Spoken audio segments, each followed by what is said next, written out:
Hey, my wonderful, beautiful people, a pleasant evening to you. If you have not yet made Jesus Christ your personal Lord and Savior, please feel free to do so. He's the best being ever. Certainly, that would be the best decision you could ever make. Beautiful people, you know one thing I don't know if I'll be able to comprehend. I somehow can't seem to process it. How is it that people are so frightened Friday? Frightened over wicked people who seemingly have some sort of influence, who seemingly have some sort of clout, who seemingly are in management, who seemingly are in leadership, some leadership capacity, who has, an extra dollar or two. And people will know that these people are evil and wicked, malevolent, sinister, and just completely hideous in their actions. Yet the one who displays the good qualities they push aside and they welcome the evil one. It is like when they said, crucify the perfect human being in what that is his human being side, and give us the notorious evil, wicked murderer and rapist, which is Barabbas. It's a phenomenon I don't know if I'd ever be able to process. Even if you don't like somebody, they have never done you any wrong, you choose to give the opportunity to somebody who is a murderer and a rapist.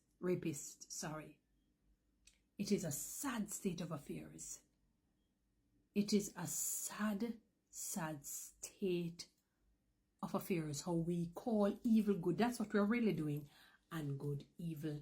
You know that particular individual or set of people are wicked and evil, and yet you join hands and hearts and minds even against people who have been good to you, in all the sake of I want money and I want influence.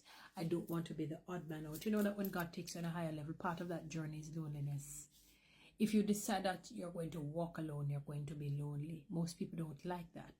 They don't like the supposed feeling of being ostracized, blackballed, and pushed aside.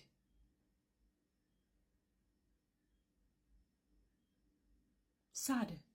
It is a sad state of affairs. You will know that, I was listening on a live and the girl said, they know that these people in management or these bosses or these, or it could be church or it could be wherever it is, and they know for a fact that these people are evil and wicked. And they are abusing other people psychologically and verbally in every way they can, even mentally. And the way how people laud and praise them, you would think that these people are angels. Sad state of affair we're living in. People can't stand on their own. They have no balls. The testicles have been removed. So it is just the genitalia, that protruding genitalia is left for the male. For the woman, she just goes down in shame. Because they realize in the long run that everybody's going to hear the song. In a sense, it doesn't mean the specific song. 6 man bringing you back to the preacher. 6 man bringing you back. In other words, you're not going to escape life alive.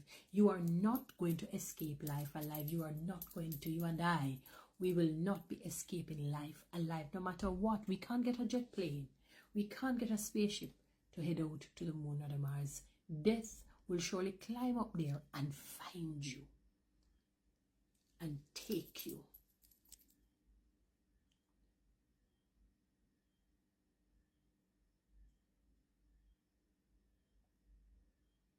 It's a sad state of affairs how people don't laud the attitudes and the actions and the attributes and the fruit of those who labor in love.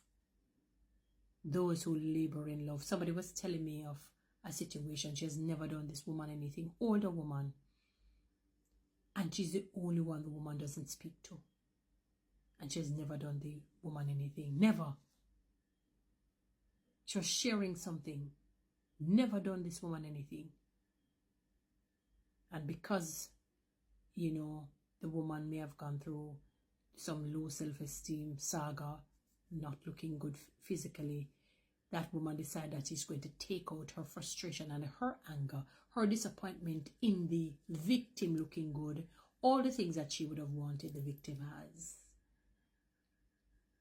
And yet people still laud and praise these malevolent, sinister, evil and wicked, rapaciously wicked, I call them, people who plague our country. And then you will see them with the placards hitting out against injustices, hitting out against unfairness. When they are the epitome of injustice, they are the epitome of unfairness. They are the epitome almost of evil and wicked.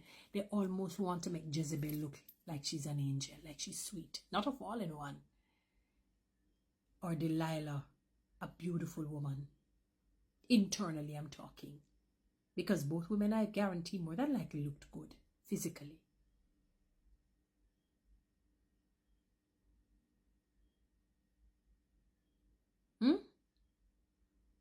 It's a sad state of affair that people don't decide within themselves that they're going to develop backbone.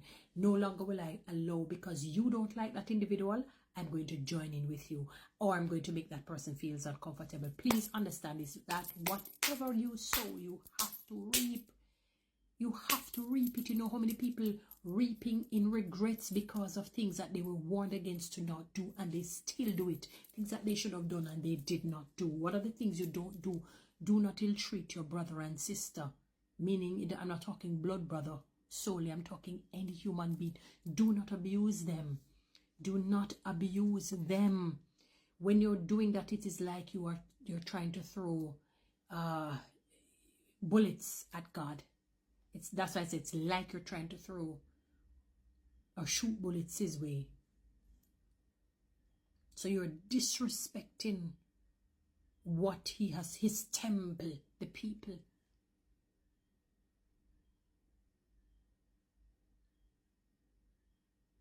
You're disrespecting the temple. This is a temple, the temple, the holding area for a time. The holding area for a time. Until you're remanded permanently at the remand center in heaven above. But the remand in a good way. I don't want you to take it in a negative sense. In a good way. But you're just in the holding area for now on earth. So we're like in the holding area. We have to move from it eventually. But where are you going to move? Remandee? Where are you going to move to? Sad, the day and age that we're living in. It is really and truly sad that people have no backbone. People are not courageous. People are not no longer hitting out against things that are evil and sinister and saying, no, but this individual has not done me any wrong. No. What you are saying and doing about them, doing to them and saying about them is absolutely wrong. No, I want to fit in. I don't like the loneliness. I can't stand it. It breaks my heart. It makes me feel sad. And I don't want to be the odd man out. So I'd rather join in with the forces of darkness against the forces of light. Even though I know I don't really belong in the darkness. I really belong in the light. But darkness and light cannot comprehend each other. It's like oil and water. So when lightness comes, it has to dispel dark. It has to. It has no choice. That's its mandate. It is mandated to do that. It has to get rid of it. It's like me saying, no man, put a sharpened knife, an extremely sharpened knife in man, let me squeeze it like this, and nothing is going to happen. I'd be ridiculous to think that. I would be ridiculous to think something like that. Develop backbone.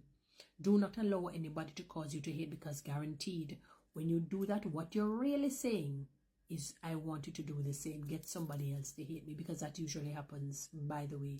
The very same people that you fought with ends up fighting against you. Because you treated somebody unfairly. You stopped talking to somebody who never did you any wrong. You spread lies and rumors on somebody who never did any wrong. You treated them badly, ostracized them, gaslighted them, abandoned them. And you're in regrets today because you refuse to make amends, you refuse to apologize, you refuse to say, no, I want to do right. God made this human being. I'm not going to ill-treat them because my friend, so-called friend, doesn't like it. Guys, you know what to do with TikTok and YouTube. Subscribe now. Me really and truly need a lion now. Time come.